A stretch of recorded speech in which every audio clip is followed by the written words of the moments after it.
Well, folks, I thought I was going to do a video and surprise you by putting my, I don't know if you can tell the difference between the two handles right now, but this is a really blocky handle. This is the Rambo III, obviously, Hibben III. Well, the Hibben III Fighter, that's why they're different lengths. That's a fighting buoy. This is the Rambo III buoy. But this one has a very nice ergonomic handle. I love using this one at camp way more than that one. Just in the hand, it's just clunky. It feels not good. So I was going to see if I could switch the blades out so I could have my super long blade on the really nice handle and the kind of not long blade on the really not good handle.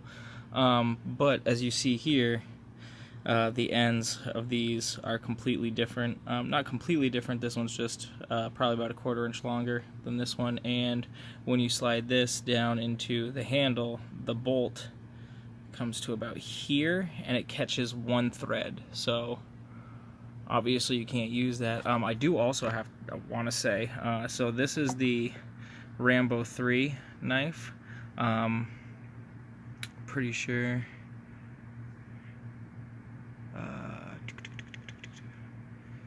well, I thought it would have had,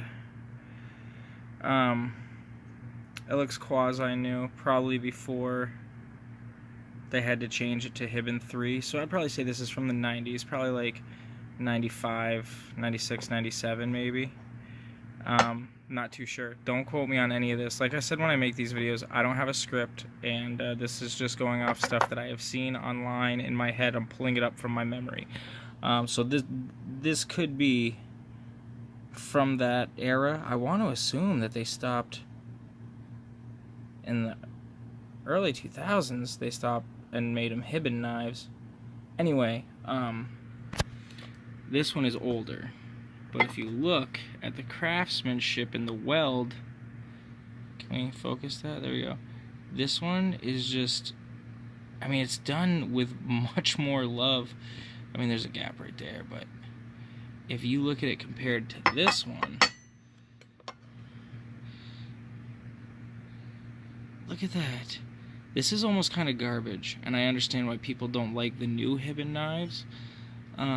Granted, if I got a real Hibben knife, it would not look like this at all.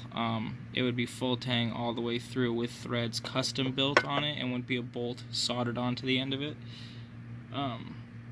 But this one is just much better quality.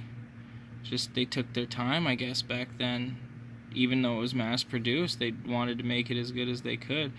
These are also heat treated the same as Gil Hibben would. That's why I do take them to camp, because they are, I mean, I whacked this off my porch, and I thought it was a steel rail, but it was metal, and I dinged it.